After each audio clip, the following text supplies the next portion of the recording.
এটা সুস্পষ্ট যে এই গণহত্যা কেবল নিছক গণহত্যা নয়, এটা জাতিগত নির্মূল অভিযান। আমেরিকার প্রেসিডেন্ট ট্রাম্পের নির্দেশে যে বলেছিল গাজাকে খালি করতে চায়, প্রিয় ভারত, এর জন্য অবশ্যই আমেরিকা দায়ী। আর দায়ী মুসলিম বিশ্বের শাসকগুলো, যারা আমেরিকার পা চাটা কুকুর। প্রিয় ভারত, তারা আমাদেরকে আমেরিকার ভয় দেখায়, অথচ গাজার 2 মিলিয়ন মুসলমানরা শুধুমাত্র ইমানের জোরে পৃথিবীর সুপার পাওয়ার আমেরিকাকে এবং তাদের প্রযুক্তি সহযোগিতা থাকা সত্ত্বেও ইসরায়েলের কাছে মাথা নত করে নাই।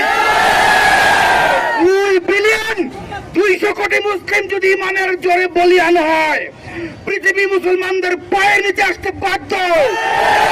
কিন্তু এই দালালগুলো আমাদের আটকে রেখেছে, বাউন্ডারি তৈরি করে জাতীয়তাবাদী পতাকা আমাদের হাতে ধরিয়ে দিয়ে আমাদেরকে বিভক্ত করে রেখেছে।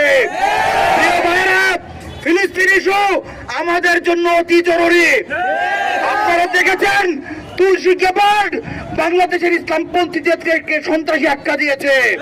প্রিয় ভাইরা, দেখেছেন ভারত কিভাবে রোজাদার ভাইদেরকে, মসজিদ কমিটির ভাইদেরকে হত্যা করেছে।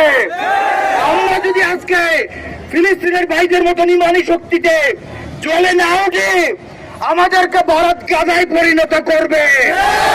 তাই কেবল দোয়া আর প্রতিবাদে সীমাবদ্ধ থাকার সুযোগ নাই। অবশ্যই ফিলিস্তিনের ভাইদের মতন ইমানি শক্তি প্রদর্শন করতে হবে।